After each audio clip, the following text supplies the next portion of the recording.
Hello and welcome back to An Unpolished Earthling. Today we will be continuing on with our look into the manifesto, Gaia United, a pragmatic path to a healthy future. In this episode we'll be looking at part 1, and specifically the vision in part 1. So in part 1 we'll go through the vision, then an example, and then assumptions. So let's begin with the vision, and this is essentially the most important part of all of the ideas I have, because this is what we could do in the future to make the world a much better place, and that's why I'm making these videos. So here we go. The challenge is this: how do we provide equality, freedom, and abundance for all of humanity? There seems to be a necessary trade-off between equality, abundance, and freedom. If we had absolute anarchy, it would likely not be equal or abundant. If we had tyrannical rule, there might be abundance, but no equality or freedom. If we had pure communism, we might have equality, but likely not abundance or freedom. Rather than look to old systems to find a hybrid between them, I thought, why not try an entirely new approach? By taking advantage of our latest technologies, we can establish a new system that provides the best compromise between individual freedoms, equality, and ecological responsibility. In a nutshell, the idea is to use small, renewable resource-powered communication devices that would establish free global communication and facilitate a global direct democracy. Now, footnote here, I'm essentially talking about smartphones, but imagining, well, I don't really want to read the whole footnote here, but I was going down into great detail of how you could have a multi-purpose recharger, so something that has solar panels and fan blades that can both work in the wind or be tilted to put in water to use as a water wheel, and perhaps even have a hand crank on it in case you had absolutely no other source of power and just needed to crank it yourself. And considering we're just talking about powering a battery for a smartphone, it shouldn't be too hard to do something like that. And it would mean that even if you wanted to live off the grid in the middle of a rainforest, you'd still be able to hand crank your communication device and use a satellite connection to talk with the rest of the world. Now, I'm estimating in this footnote here that it would cost about $200 Canadian per unit to make something like that. And I'm basing that off of presuming that the price of a iPhone, smartphone, Samsung, whatever, is greatly inflated compared to the cost of it. So this would be if you were just needing to make it, not make a profit, and distribute it to everyone in the world.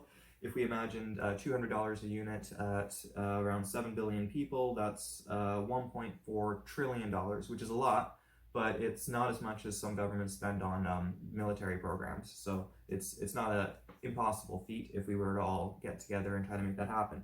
Also want to point out that it would be possible, I believe, I'm not an expert on software development and all that, but I believe it would be possible for the average smartphone today to run the kind of program we're talking about. So there would be the option of recycling old units and not necessarily needing to buy everyone a brand new unit to get this thing going. But at any rate, that would be the high end, would be about $1.5 trillion for the cost for the physical infrastructure for the system. Now, this would be very expensive, and the problem of raising initial funds is a significant one, which will be dealt with in part 2 of the manifesto, which is where we talk about how we could actually do this. This part is just the nice ideas part. So first we will examine in depth the nature of the direct democracy proposed. Now, the most distinct features of this new democracy are the fact that the participants would not be voting for politicians, but for preferences. And there is no enforcement of the result, and each person is endowed with an equal portion of the Earth's annual renewable resource base. The result is a very complicated system, but it treats all people as equals, it does not encourage or prohibit any culture, it's eternally adaptable, and most importantly, it guarantees a healthy biosphere for so long as the system lasts. Now, once implemented, the system would radically reshape the world and the way we think about our communities, our cultures, and our economies. For one thing, it would be a world where land is not for sale, and almost all recorded knowledge, save for innately personal works, I'm talking about arts, things like that, would be treated as a free and common heritage. So you wouldn't say, hey, someone made a nice painting, therefore all of humanity has the right to that. But you could say someone discovered something in the field of physics, and anyone looking into that problem would come up with the same solution. So you can't really have ownership of a solution if the solution is a natural aspect of the world to be discovered, right? So all of that kind of knowledge should be a common human heritage, in my opinion, and would be necessary for the system to work. Now, Due to the extreme scale and complexity of effect, it is no surprise that this idea has met with many criticisms, some of which are quite valid. And we will investigate these challenges in the assumptions section, which is in 2 more videos here. But first, let's explore the system is working a little bit deeper. Now, first and foremost, the system is aimed at ensuring ecological integrity. It's the point of making sure our species can survive, and that requires the biosphere to be healthy. And the argument is this: before anyone can enjoy anything in the physical realm, that someone must be alive, and therefore, since the biosphere's integrity is essential to supporting life on Earth, the prime motive of society should be to ensure the health of the biosphere over and above the freedoms of any of its individuals. So kind of 2 things there.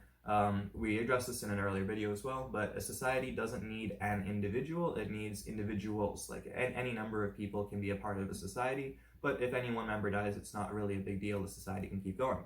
So society needs to ensure that individuals survive, but it doesn't need to make sure that any one individual has everything they want. And that's kind of the difference between the free market capitalist system we have here, where if someone has enough money, they can kind of do whatever they want. Now, presuming that everyone one day agrees with this argument, we can move on to establish a system to achieve that end. There are many ways to do this. The one presented here is merely one form.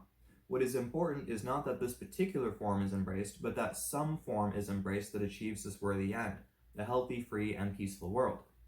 Now, the biosphere is a very complicated thing, so finding a simple method of looking after it is not easy. There has been a lot of work done on determining things like biocapacity and ecological footprints.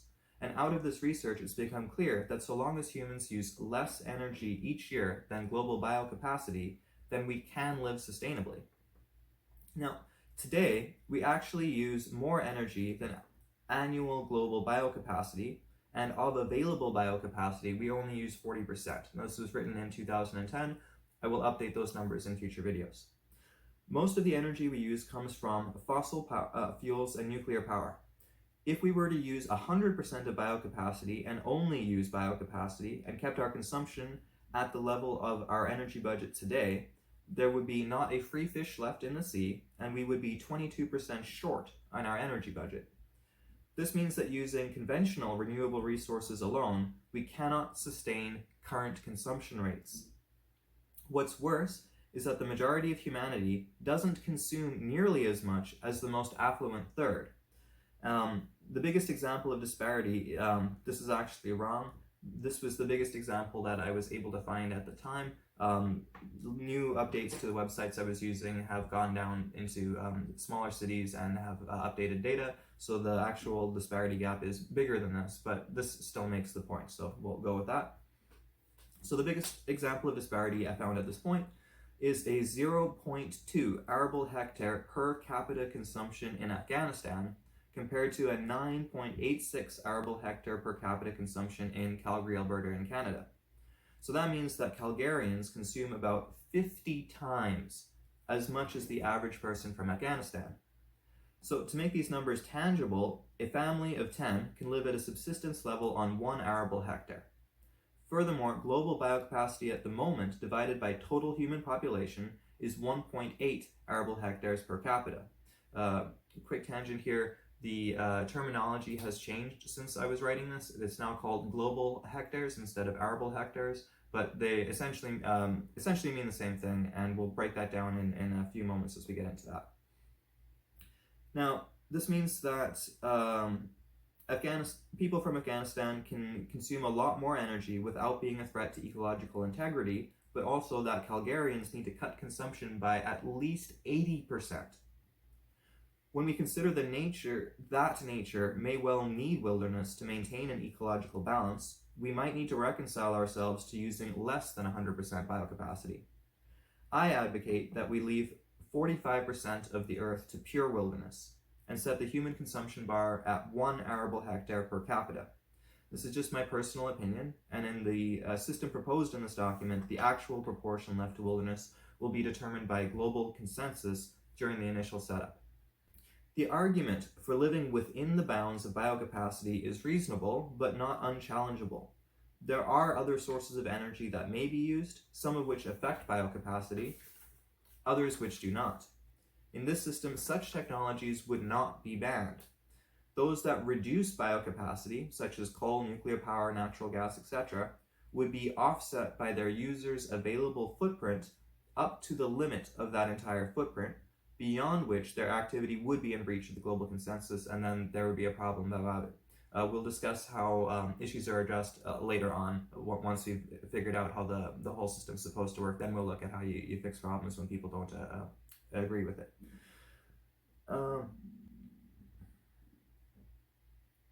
There are also non-conventional renewable resources available that, if tapped, could easily double or triple our available energy without impacting ecological footprints.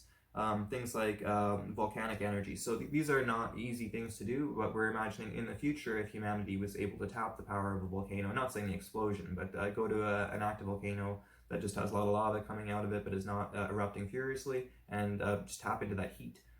There's volcanoes in the ocean as well as with geothermal, we can expand our capacity that we have today with it. And I think I touched on it here as well. At the time, near Calgary, in a community called Okotoks, they were building a suburb that was going to have geothermal heating to help the basic energy needs of the house. So they weren't using it for electricity, they were just using it to warm the houses because it gets cold in winter, and natural gas is one of our main ways to heat homes in Canada. So that was one way around it. So there are many other forms of geothermal energy, as well as those that do directly produce electricity or heat water or just heat air as well. So there's things we can do there, as well as tidal power and things like that as well. So basically what I'm saying is, with the system, if you have an energy budget and you need a source of power, well, you could use your energy budget to grow corn and turn it into ethanol and burn the ethanol for fuel to make energy, and you can see how efficient that would be. You could also say, if you're using a coal power plant and you're creating pollution which is destroying ecosystems around the world, if we can measure that impact, as long as you're going to grow new forests and clean up the environment to meet that impact, then it would still be allowed. Now, we have a basis for the system, a global ecological footprint-based direct democracy. If we effectively implement it, it guarantees the health of our biosphere and subsequently the survival of humanity. To facilitate the democracy, we need a global communications network outlined earlier, and the next step is to clear up the fine details to ensure the greatest possible freedom and equality within reasonable ecological restraints. For this, we make use of a preference and priority voting system. The preferences take three distinct forms: land use, location, and culture. As a direct democracy, the outcome is not determined by majority opinion, but results in a mosaic where the voters actually get what they want. Well, almost what they want. Attached to every specific preference is your priority for that preference. If, for example, everyone in the world decides they want to live on a tropical island, but in a community of only 5,000 people, then it is obvious that the real capacity of the Earth cannot provide perfect satisfaction for everyone. Either everyone will get to live on a tropical island, but no one gets to live in a small community, or everyone gets to live in a small community, of which only a few happen to be on tropical islands. To fairly deal with the issue, each person must allocate a priority to each preference, which will allow the computer to decide who gets to live on tropical islands and how big their communities will be. The claim to fairness of the system is that the computer will provide an outcome ensuring everyone's total priority satisfaction is equal. That's not quite right. It would be as equal as it could be, because there's lots of ways this can break down here. And that everyone has an equal ecological footprint. That part's for sure.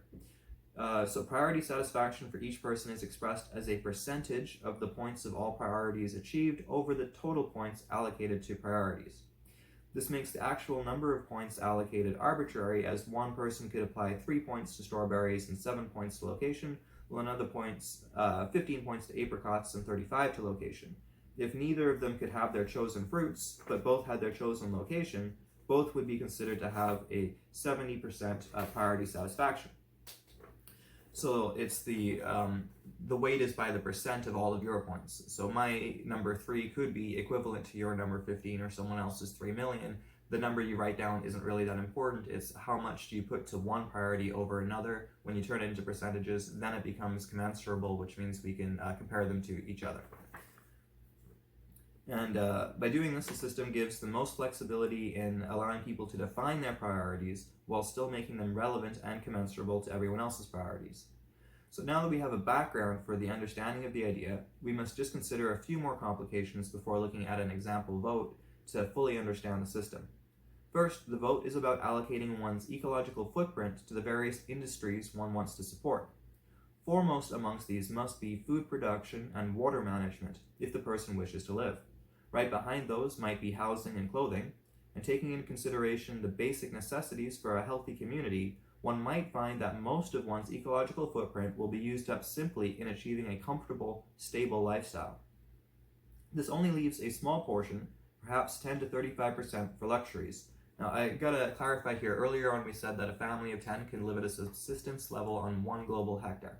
This includes babies and people who are not necessarily very physically active anymore, a diverse spectrum of humans of all ages in that group of 10.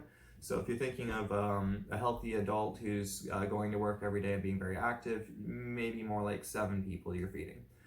But you don't need all of your energy put towards food. So if, for example, you put, say, 20% of food, you'd have more than enough for you to live on. If you put 30%, you could have coffee and ice cream and chocolate and unnecessary luxuries as well.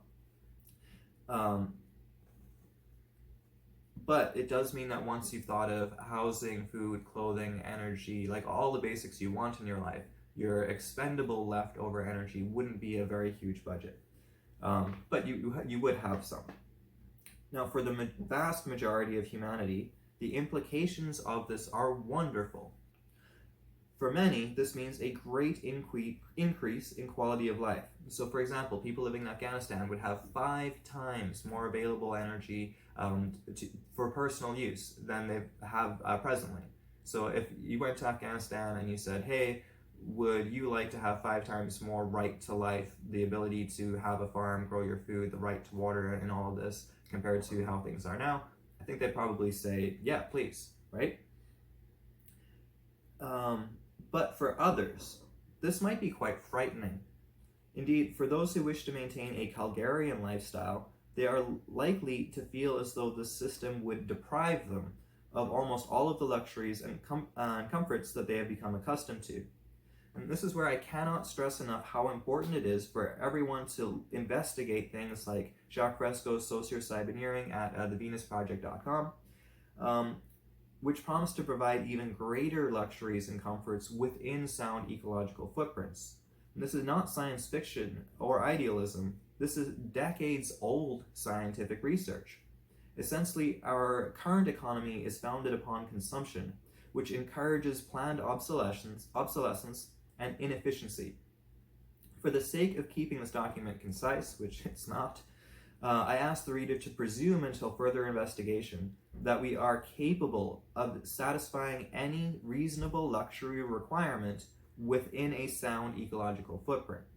There are certain qualifications, though. For example, one may request a large sports utility vehicle as a priority, but the amount of energy required to build it would force one to sacrifice other things. The infrastructure required to make it useful, the roads, gas stations, mechanic shops, garages, and parking lots, would also require a footprint contribution.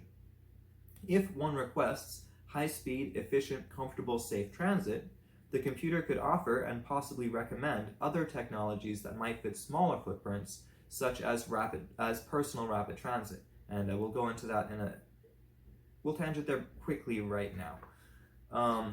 So what I'm saying is, if you want a very specific thing, like I want the car that I have now on the roads that I have now, that takes a huge amount of environmental impact. But if you said you wanted the things that gives you, so for example, the ability to have transport in the city, the ability to feel safe in the transport, the ability to have your own personal space so you can listen to your own music rather than sharing a train with a lot of people, you could list those things, and then the system would find the best solutions for you. Not say this is what you must do, but it would say, here's what would happen if you chose a PRT, here's what happens if you choose the car. Then you'd see the huge different environmental impact, as well as the fact that if you're choosing a world with SUVs and regular cars, you're going to have drunk driving, you're going to have children being hit by cars, you're going to have animals getting hit by cars. It's going to be consequences, as we can see there are.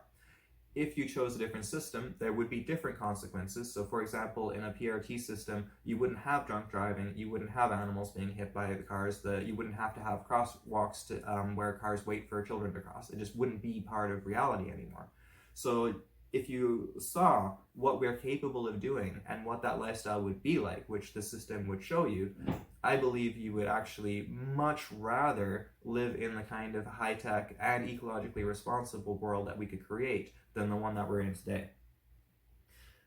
Now, here's where we get into interesting matters of economy. If one person wanted their own Learjet, they cannot have one. The size and impact of airfields, mines, oil wells, and factories required to build one Learjet are greater than one arable hectare per year. Now, even if only one phase of the project was built at a time, using all of one's footprint each year, building the wheels, then the engine, then the wings, producing the fuel, etc., not only would it take many years, but it would also be a serious challenge to construct more than one airfield out of approximately 10,000 square meters. The idea being, if you're using your ecological footprint for land use, like taking physical space, you've only got 100 meters by 100 meters. So how much of that space can you allocate to something like a runway, which will be nothing but a runway? It's not growing food, it's not providing electricity, it's just wasted space so that you can use your plane.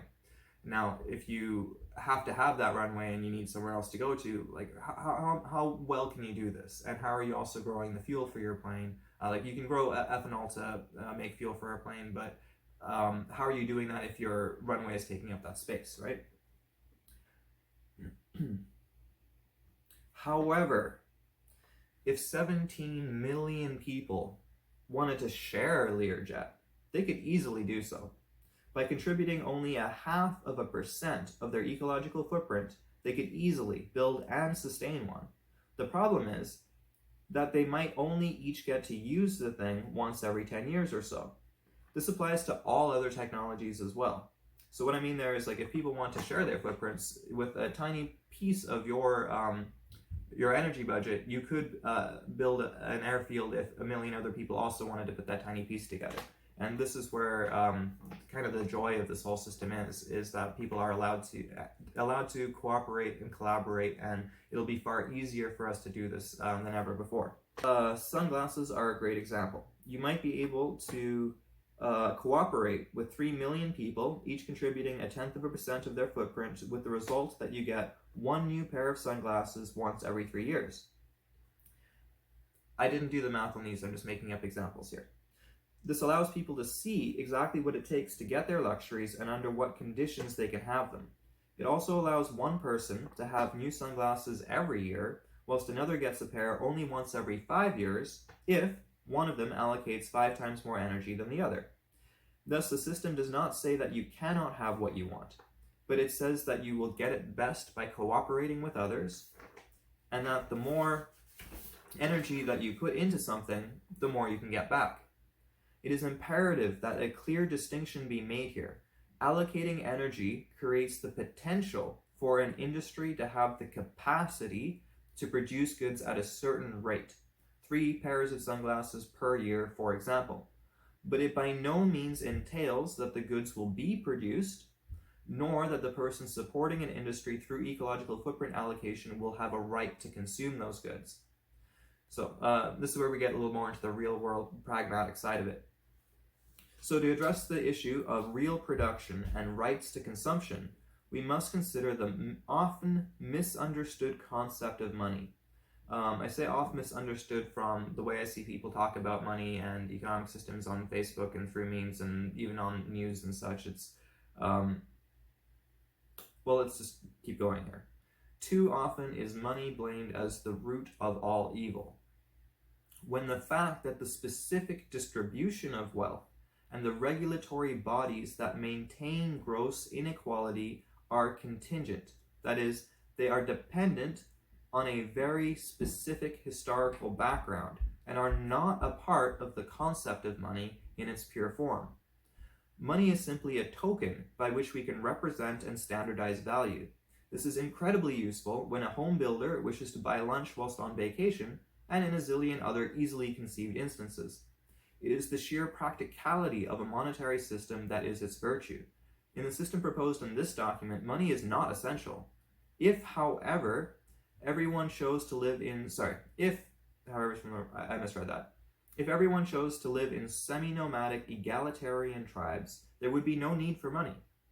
If, however, a few million people chose to live in an interconnected group of cities, each specializing in different trades, they will likely establish their own economic system.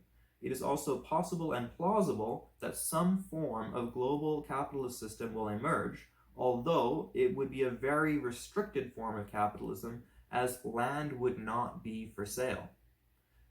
A monetary economic system is likely inevitable because so many people have become accustomed to luxuries, and these luxuries cannot be produced without large numbers of people cooperating. I should clarify that some luxuries are easy to produce. I'm talking about high-tech computers, laptops that require cooperation across different countries and regions, right? Without money, incentive is nigh impossible to standardize and implement.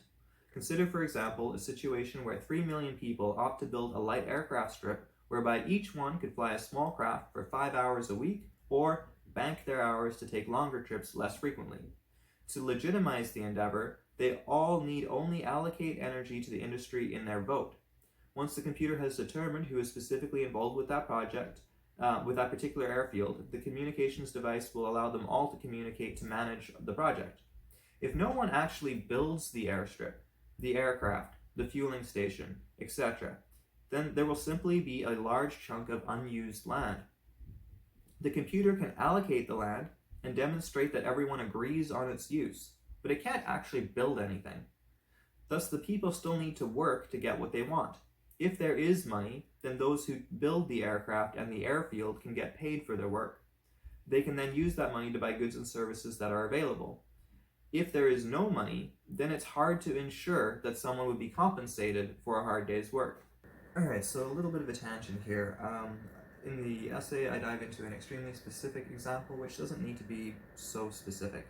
The point I'm trying to make is that money can be used as incentive, but in this system, you don't need money, and if you did want money, you could do all kinds of different things with it. So in one example, you could say that any work that's agreed upon, so it's in the vote, could be looked at in terms of average human labor hours to perform, and then you could give a standardized payment for those labor hours. So for example, building a greenhouse may take 50 hours of work to do, and if someone was able to do it in less time, that's great, they get paid the same amount of money. If it takes them longer to do it, that's fine, they take the same amount of money. This does encourage competitive advantages and will encourage trade, because if someone is able to do jobs more easily than someone else, then they'll focus on those jobs, whereas the person who may not be as good at physical labor may be better at other jobs. Maybe it's data entry or something like that. So with the money system that you could choose to have in one of your communities, you could say that money is created out of thin air for doing approved work. So if I wanted to build a greenhouse in my own backyard and I go do all the work for myself, I make money and it doesn't cost anyone else in the world to pay me that money. And you could say, well, why would you deserve getting money for something you built for yourself? Well, if you were struck by lightning immediately after building the greenhouse still exists, and something positive has been done. So it does make sense to be rewarded for your labor. It doesn't need to be at the expense of someone else. You don't have to have a bank that for some reason just has all of the money and gives it to you at interest or putting you into debt to get the money.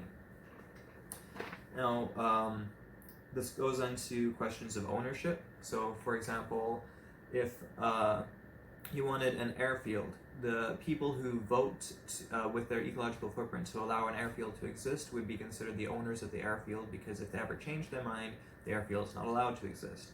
However, if someone, say, builds an aircraft for that airfield, does the person who built it own it? Well, no, they could be paid out with the money that they earned for doing the labor, and so the aircraft could be part of the corporation, if you will, of that airfield, and it could be used by them because they're the ones who voted to allow its existence. Like all of the materials used in creating the aircraft will have had an ecological impact, and that impact will have come from someone who will put their vote in for it.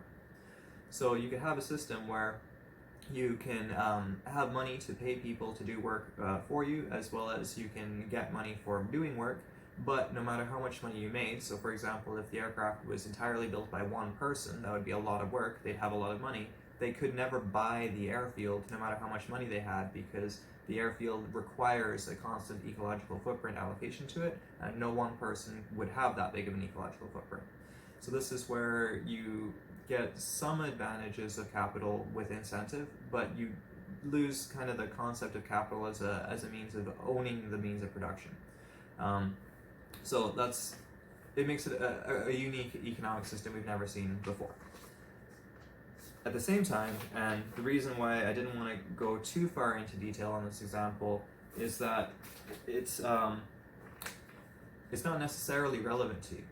Within the system, you could choose to live in a subsistence lifestyle in the rainforest and never talk with anyone else again, or never deal with any kind of economic system. Why don't we want to have a regulated global economy? Like, why wouldn't I just put that into this idea to begin with? And that's because the most important thing second to ecological preservation is individual freedom. So the proposed system requires that people be able to have any kind of economic system that they want and choose to participate in. The benefit of a money-based trading system is clear, though. It's very useful, and the idea of having communication devices in everyone's hand would serve to facilitate and streamline a global economic system, but only for those people who choose to opt into it. And then, another hugely important factor that is not determined by this system is that of enforcement. In its basic form, the system has no enforcement.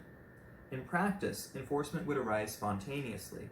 Since everyone would have easy access to communication with everyone else, we could become aware of current events around the world. If one individual or group does something that the rest of the world or larger groups have a problem with, then those who care to can intervene. Each of these interventions would be based on the choice of each individual that acted. In this situation, there would be no standard of enforcement, but rather spontaneous enforcement by freely acting individuals. Even if a group elected to create a global watchdog agency, that agency's power would always be reflected in the choice of free individuals to support it. Without the free consent to allocate energy to the enterprise, it could not exist. This is arguably the weakest part of the proposed system, but this problem is not considered to be a major issue because the entire system is only intended to operate under certain assumptions that, if true, would make matters of enforcement a minor affair, if not totally irrelevant. More details on the assumptions are provided in the assumptions section, which we get to in 2 more videos. And another interesting and often overlooked consideration that is determined by the system is that of the specific manifestations of each community. Given a specific distribution of ecological footprints to various pursuits, there are practically infinite ways to put that distribution into play. Imagine a simple situation where the footprint is fairly equally divided amongst housing, water management, food production, clothing, and parkland. One way of putting this into action is to have a community with one large greenhouse, one giant apartment block, one large park, one textile mill, and one water treatment facility. On the other end of the spectrum, the community could be designed with individual homes with individual gardens, individual spinning wheels, individual green space, and individual septic and rainwater tanks. Both communities would have identical proportions in terms of ecological footprint allocation, but would obviously provide very different lifestyles. To allow for this kind of detail, the vote includes descriptions of the physical manifestation as well as the footprint distribution. And below is a graphic example. It's a pretty terrible graphic, but the concept is that there's the same amount of footprint distribution here as here, but it's set up in a very different way. And language, economic system, climate, region, religion, and a variety of other preferences are also taken into consideration. As a whole, the vote should provide a comprehensive assessment of exactly how one wants to live and how one wants to interact with others. Coupled with a priority evaluation, the system provides both the greatest possible individual freedom out of equal starting points and guarantees our collective survival. So it's a lot I just threw at you there, and I do believe I could make that a little bit more streamlined. In fact, our first two videos, which went over the A Dream Worth Living For, that was a more streamlined version of this, and in future we will update it again. But this is where it was at 10 years ago. And next we'll move into a specific example, followed by the assumptions, which will address a lot of what seem like large flaws with this plan. And by that I mean when I meet people in my daily life, a lot of people just don't believe that humanity could ever achieve something like this, and that's what we're talking about in the assumptions section. Thank you.